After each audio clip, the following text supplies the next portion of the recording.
Thanks for joining me on my living room floor. As you can see, I have purple hair and I've really been struggling and debating about dyeing my hair and getting different colored hair because I don't want to be stereotyped in the workplace. Which actually brings me to today's topic of being black in the workplace. But before we jump in, give this video a thumbs up and go ahead and subscribe and turn on the notifications.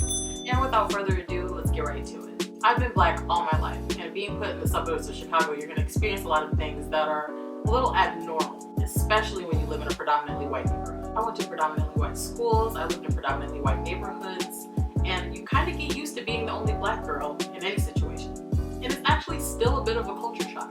It's not even the fact that there are so many white people, it's because those same white people act so surprised when it comes to cultural differences. It's like they're surprised that someone else is living in their world. Even coming from a predominantly white college, there are so many issues and struggles that people of color face, and white people have yet to address them simply because they have yet to experience them. However, I digress. Let's talk about being black in the workplace. I've gotten very used to being the only black girl in the work. I've gotten used to it at a very young age.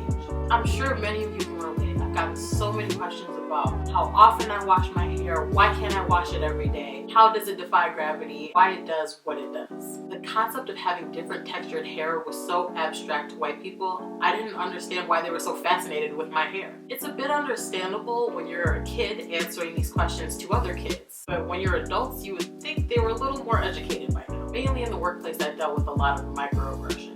I didn't realize there was a term for it until I went to college. Microaggressions are little forms of racism. They're not always blatant and in your face, but they're little subtleties. For example, in 2013, I was working at the YMCA as a swim instructor. We had just gotten out of a racial sensitivity training, and one of my coworkers approached me and asked me, "Kia, why are your feet so dirty?" Just kidding, it's because you're black. Keep in mind, the reason why we had a racial sensitivity training was because I was indirectly called the N-word by another one of my peers that worked there. And also the fact that my non-black coworkers were throwing this word around like it was some new trend. When I approached my general manager with this issue, she rolled her eyes and ignored me. Things have gotten so out of hand I had to bring it up to HR. It didn't seem like HR was helping that much either. So eventually I put in my 2 weeks and I quit. At the time, it was so overwhelming and I didn't want to be labeled as the overly sensitive black girl. Fast forward to 2016, I graduate college and I get my first corporate job. Granted, this wasn't ideal for me because I had plans on being a broadcast extraordinaire or even working for Oprah. But I was grateful. I got the job as a trip coordinator at a bus company.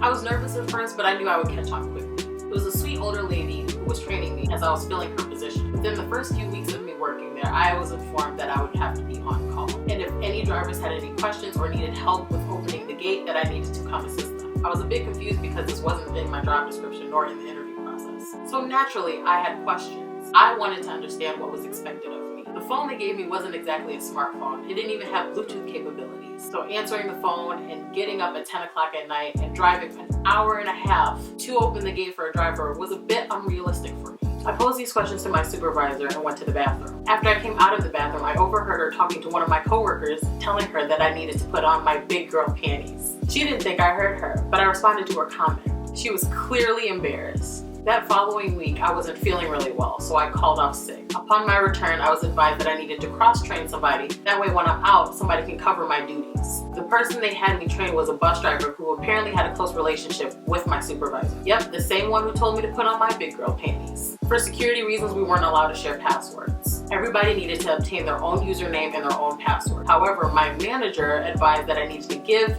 my username and password to the trainee. I obliged. Long story short, I wasn't feeling well, I called off, and she took over my duties for that day. Upon my return, I was called into the HR office by my supervisor telling me there were a bunch of emails that I didn't answer. Upon further investigation, it turns out the emails that I didn't answer were actually sent while I was out sick. My supervisor accused me of not answering my emails. So me being the thorough and efficient person that I am, I pull up those records, I print them out, and I give them to her. My trainee had deleted all of my emails in an attempt to frame me. A few short months later, I go to another bus company. One of my coworkers was talking to me about one of the black general managers. The general manager and the supervisor both happened to be black men. She expressed how she admired their management styles, how they were so lax and so calm. She even said you can call them the N-word and still keep your job. Needless to say, she did not censor herself when she made that comment. I was so confused. There were so many ways she could have gone about that. She got her point across quite effectively.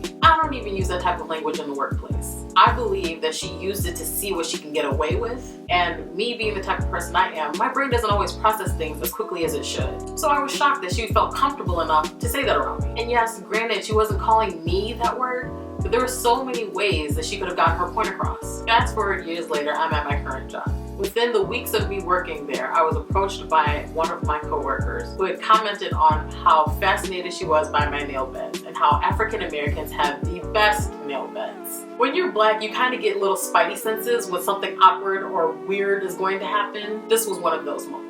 I kind of shrug it off because she's just trying to make conversation. Nothing to be too much alarmed about. She also started commenting on how she loved my hair. I take the compliment and I thank her. And then she proceeds to tell me how she feels that she used to be Black in another lifetime because she knows all the hip lingo. Awkward for sure. The same person a few weeks prior had commented on my purple hair. She got really excited about my purple hair and started touching it without asking. That day alone, 6 people came up to me and started stroking my hair without my permission. A few years back, my reaction would have been a little bit different, but when you're in a corporate workplace or in any workplace, you have to literally pick and choose your battle, especially when you are a Black woman. If you say something, you're too aggressive or you're overly sensitive. And most days, I don't have the time nor the energy to explain to somebody why it's not okay to touch their hair without asking. Have you yourself or have you seen anybody else experience anything like this? Let me know your thoughts. Let me know your experiences. Comment down below. Also, a quick shout out to BKaker Productions. We have reached 2 years. We started in March 2018 and now we have made it